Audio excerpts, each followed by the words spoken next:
آیت الکرسی میں چھپا ایک پوشیدہ راز۔ آیت الکرسی پڑھنے کے دینی، دنیاوی اور اخروی فائدے۔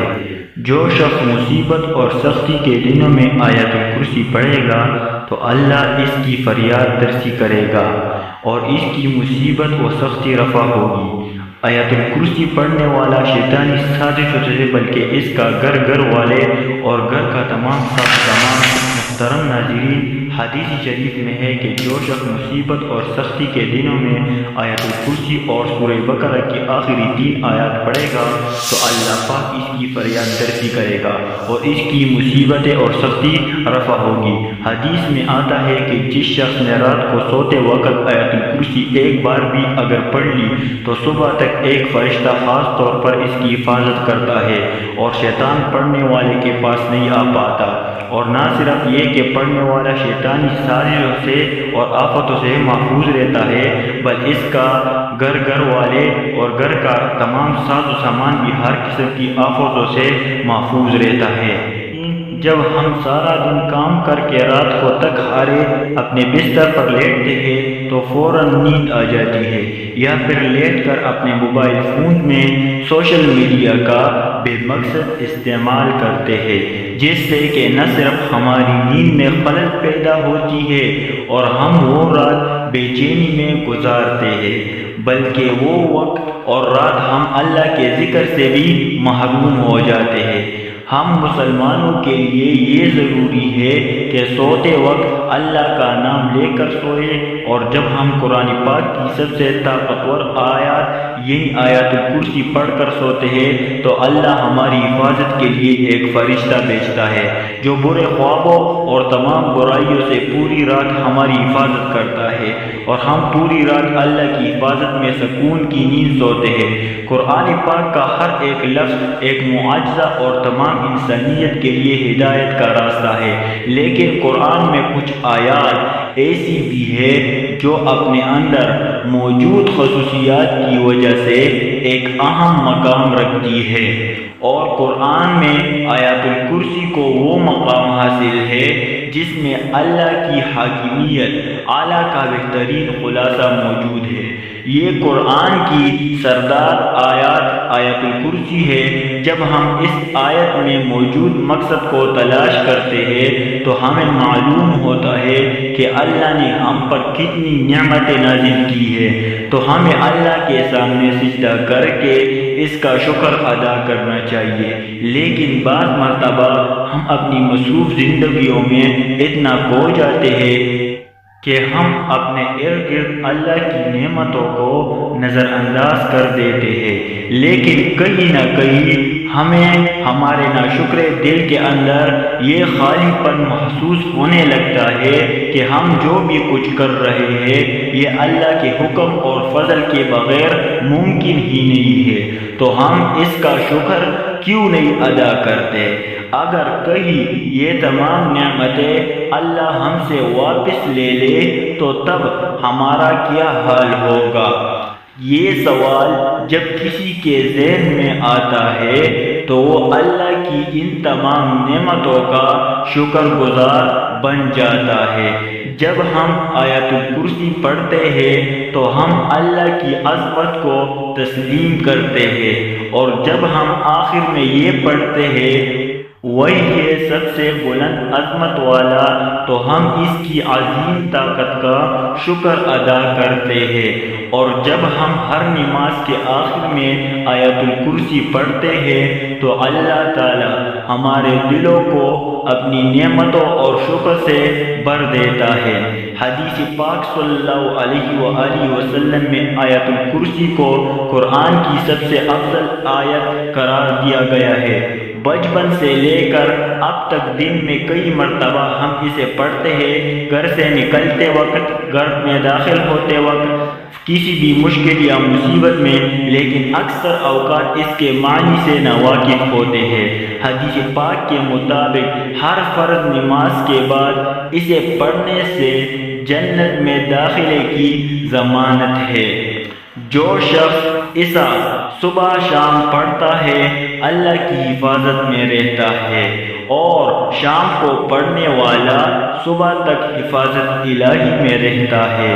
روایات میں ہے کہ اس اکیلی آیت مبارکہ کے نزول کے بعد 30,000 فرشتے اور بعض روایات کے مطابق 70,000 فرشتے نازل ہوئے تھے، جس سے اس کی شان ظاہر ہوتی ہے۔ حدیث پاک میں ہے کہ رسول اللہ صلی اللہ علیہ وآلہ وسلم نے فرمایا، معراج کی رات مجھے 3 نور دکھائی دیے۔ پوچھنے پر پتہ چلا کہ ایک آیت الکرسی، دوسرا سورہ یاسین اور تیسرا سورہ اخلاص کا نور ہے۔ میں نے جب آیت الکرسی کے ثواب کے متعلق سوال کیا تو اللہ تعالیٰ نے کہا، جو اس کا پڑھنے والا ہوگا وہ میری ضرور زیارت کرے گا، خواہ ایک ہی بار تلاوت کی ہو۔ حضرت علی رضی اللہ تعالیٰ عنہ سے مروی ہے کہ رسول اللہ صلی اللہ علیہ وآلہ وسلم نے فرمایا، جس نے آیت الکرسی اپنے گھر میں تلاوت کی تو 30 دن تک اس کے گھر میں شیطان نہیں آ سکتا، اور 40 دن تک جادوگر کا جادو اثر انداز نہیں ہو سکتا۔ آیت الکرسی کی پہلی آیت کا اہتمام اللہ کے 2 خوبصورت ناموں پر ہوتا ہے، یعنی القیوم، یعنی وہ ذات جو خود اپنے بل پر قائم اور سب کو قائم رکھنے والی اور سب کو سنبھالنے والی ہے۔ اب حیرت انگیز بات یہ ہے کہ اس پہلی آیت کے پہلے جملے کا اس آیت کے آخری جملے کے ساتھ ایک گہرا تعلق ہے۔ اس آیت کے آخری جملے میں پھر سے اللہ کے 2 نام آئے ہیں جو اس طرح ہے، اور وہی ہے سب سے بلند عظمت والا۔ اس آیت کے دوسرے جملے میں اللہ فرماتا ہے، نہ اس کو اونگ آتی ہے اور نہ نیند، تمام مخلوقات وقت کے ساتھ سست پڑ جاتے ہیں، آرام مانگتے ہیں، نیند چاہتے ہیں، سوائے بغیر رہ نہیں سکتے، اور نیند موت کی ہی ایک صورت ہے۔ اس لیے اس آیت کے اس حصے میں ذکر ہے کہ وہ ذات پاک زمان و مکان کا حاکم، طاقت کا سرچشمہ، ہر لحاظ سے مکمل اور چوکس، اپنی مخلوقات کے ہر ذرے سے باخبر ہے۔ اللہ یہی فرماتا ہے کہ نیند اور آرام اس کی پیدا کردہ چیزیں ہیں جو مخلوق کے لیے ہے، اور اللہ نہ سوتا ہے اور نہ اسے اونگ آتی ہے۔ اللہ فرماتا ہے، جو آسمانوں میں ہے اور جو کچھ زمینوں میں ہے سب کچھ اسی کا ہے۔ اس بات کو سمجھنے سے پہلے ہمیں 2 ناموں کو سمجھنا ہوگا، ایک ہے مالک اور دوسرا ہے ملک۔ مالک کا مطلب ہے اونر اور ملک بادشاہ کو کہتے ہیں۔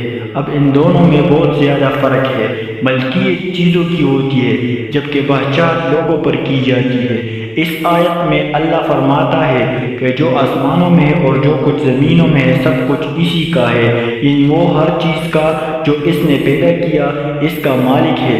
اب اس آیت کے 7ویں جملے میں اللہ فرماتا ہے، اس کی کرسی سب آسمانوں اور زمینوں پر حاوی ہے۔ جب اللہ اپنی کرسی کی بات کر رہا ہے تو مطلب کہ وہ اپنی بادشاہت کی بات کر رہا ہے۔ اس لیے اللہ کا ارشاد ہے، کون ہے جو اس کے سامنے اس کی اجازت کے بغیر کسی کی سفارش کر سکے؟ پھر 6ویں جملے میں فرماتا ہے، اور وہ اس کے علم میں کسی بھی شے کا احاطہ نہیں کر سکتے مگر جتنا وہ چاہے۔ اب 4تھا اور 6واں جملہ ایک دوسرے کے ساتھ منسلک ہے، یعنی پہلا جملہ اور جملہ نمبر 9، دوسرا اور 8واں جملہ، تیسرا اور 7واں جملہ، 4تھا اور 6واں جملہ ایک دوسرے سے منسلک ہے۔ تو باقی کون سا جملہ رہ جاتا ہے؟ تو وہ ہے جملہ نمبر 5، جس میں اللہ فرماتا ہے، اللہ جانتا ہے جو اس نے پہلے ہو چکا ہے اور جو ان کے بعد ہونے والا ہے۔ یہ جملہ اس آیت کے بالکل درمیان میں ہے، جس سے پہلے اور جس کے بعد جو کچھ بھی اللہ نے بیان فرمایا ہے اس کے بارے میں اس 5ویں جملے میں فرمایا کہ وہ سب جانتا ہے اور وہ اس سے کچھ بھی چھپا نہیں۔ اب اللہ کے سوا ایسا کون کہہ سکتا ہے؟ بے شک قرآن اللہ کے الفاظ ہے جس کی ایک ایک آیات ہمارے لیے ہدایت کا راستہ ہے۔ نبی کریم صلی اللہ علیہ وآلہ وسلم سے مروی ہے کہ آیت الکرسی پڑھ کر اگر اولاد یا مال پر دم کر دیا جائے تو شیطانی وسوسوں اور فتنوں سے مال و اولاد کی حفاظت رہتی ہے، اور کوئی بھی شیطانی چال انسان کو کو نقصان نہیں پہنچاتی۔ بزرگوں نے فرمایا کہ جو شخص کسی مقصد حسنہ کے لیے دعا کرے اور یہ چاہے کہ اس کی جلد از جلد دعا قبول ہو جائے، وہ جمعے کے دن نماز عصر کے بعد گوشہ تنہائی میں بیٹھ کر 17 مرتبہ آیت الکرسی پڑھ کر دعا کرے، انشاءاللہ فوراً دعا قبول ہوگی۔ یہ طریقہ بزرگوں کا بار آزمایا ہوا ہے۔ ان کی تقلید کرتے ہوئے اگر ہم لوگ بھی یہ طریقہ اختیار کریں گے تو اللہ کے فضل و کرم کے مستحق قرار پائیں گے اور دین و دنیا کی کامیابی ہمارے حصے میں آئے گی۔ اللہ پاک سے دعا ہے کہ ہمیں ہر حال میں اپنے شکر گزار انسان بنائے اور اپنی رحمتوں کے صدقے ہماری دین، دنیا اور آخرت کی منزلوں کو آسان فرمائے۔